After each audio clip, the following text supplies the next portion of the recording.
Hello guys, welcome to a new video. I just wanted to say thank you so much for all the love on my Hobonichi flip in the last video. It got quite a lot of views and that was so awesome, and I loved the comments, so thanks guys.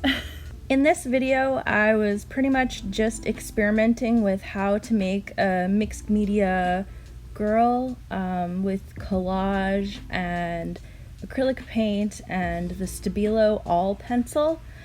And I'm sorry if you can hear my cat purring. She's right next to me, and whenever I start talking she like comes up to me wherever I am and thinks it's time for attention. So yeah, so anyway, I started off on this with some collage. I just used some printables I had and some book pages and other such papers. And this whole process is something really new to me. Actually, collage in general is really new to me. And I kind of got a bit of experience doing collage when I tried to make a patchwork accordion junk journal.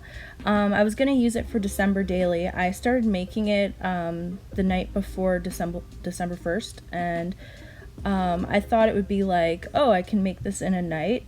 It actually took quite a while and I'm still not done, and it's the 11th of December.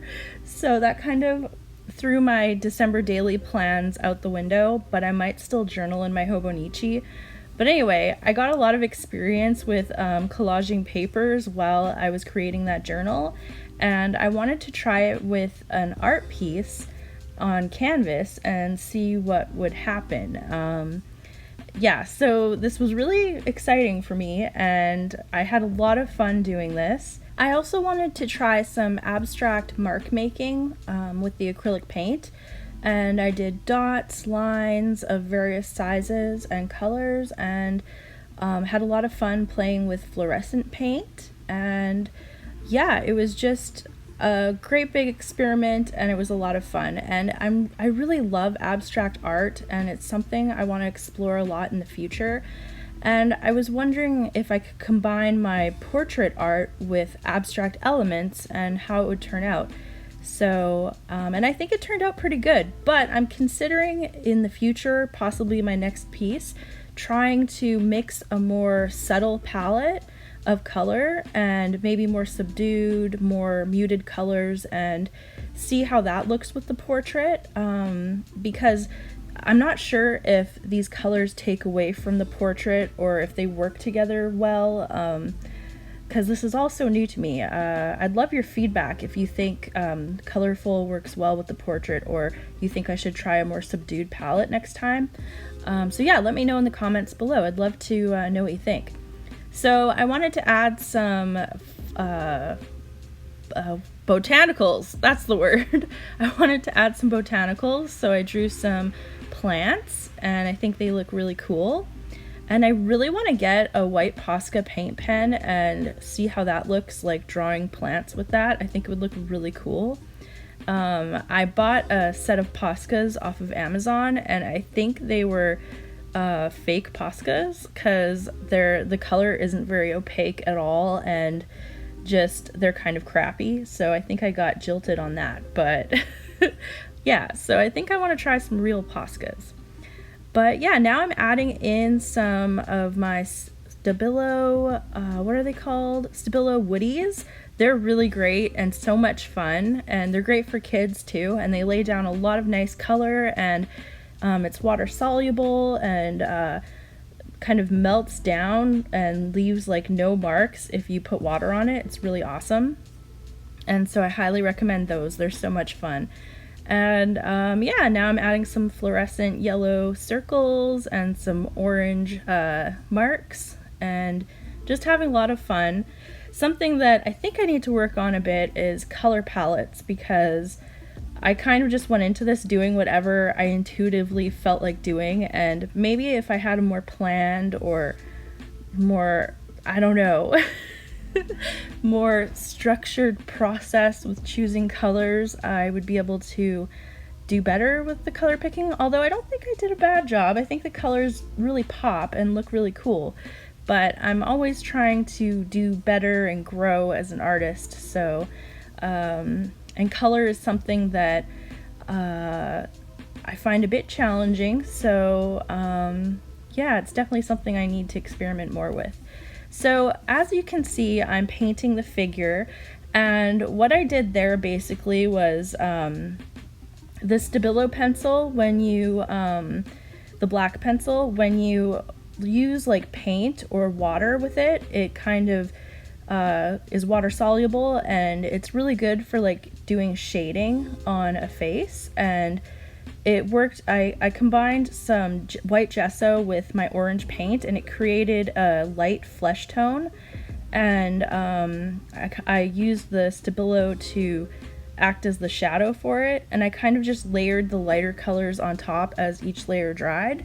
And now I'm using a Jane Davenport pink color to do the blush and on her cheeks and forehead and nose, and a little bit on her chin. And now I'm doing the eyes with a liner brush, and they're dark right now in the middle, but that's so that I can apply some highlights on it, and it really livens the eyes up, because often eyes are actually really dark in real life because they're in shadow. And so it's good to paint the eyeballs kind of darker and just add the highlights to it. And now I'm doing the shading around the nose and eyebrow area, and I'm continuing to play around with the skin and trying to get the highlights in the right places and mold it to look how I want it to look. And so I covered up the lips there, and that's because I wanted to repaint them and I didn't want the dark color there. And I ended up wiping that away because I didn't like how that orange looked. So I ended up doing that. And oh, and I'm adding the highlights to the eyes now, and you can really see how it brings the face to life, which is really awesome. And yeah, so I wiped away the lips, and now I'm drawing them in with some black. And I mixed a color, well, I think right there I'm using the Jane Davenport color out of the tube, but later on I change it up. Now I'm doing the hair. I feel like I have to rush with my talking because it's going so fast, but now I'm doing the hair, and I wanted the hair to kind of frame the face. So you'll see that happen. And I added some drips because I wanted the hair to kind of melt into the abstract-y background, and that was a lot of fun. Drips are always fun. And now she kind of looks like she's melted into the background, which I think makes it work a lot better. And now I'm adding highlights to the hair to give it some dimension, and I did that just by putting a lighter purple over top of the dark purple. And now I'm mixing some pinks for the lips, and I wasn't thinking, and I made the top lip a lighter color than the bottom lip, and it actually goes the other way around. The top lip is usually darker and the bottom lip is usually lighter. I'm adding some wisps of hair with my liner brush, and it really just adds to the piece, and I think gives her character a lot of emotion with the waving strands of hair. And yeah, I really love that. And I decided to use texture paste for the very first time. I got some texture paste, and I'd never used it before, but I've seen people use it. And so I basically put a stencil down, and I had a palette knife there, and I put some texture paste down. Now I thought the palette knife would be good enough for to like scrape across the stencil when I was done applying the paste, but it ended up not working, so I had to grab a card, and that ended up working perfectly. And so now we're nearing the end of the video, and I want to thank you guys so much for watching. Don't forget to subscribe to my YouTube channel for more videos. Please like the video, it helps my channel out a lot, and I'd love to hear some comments on what you think, and if you've tried anything like this before, if maybe this inspires you to get out your mixed media supplies and play around. And yeah, so thanks guys, see you in the next one.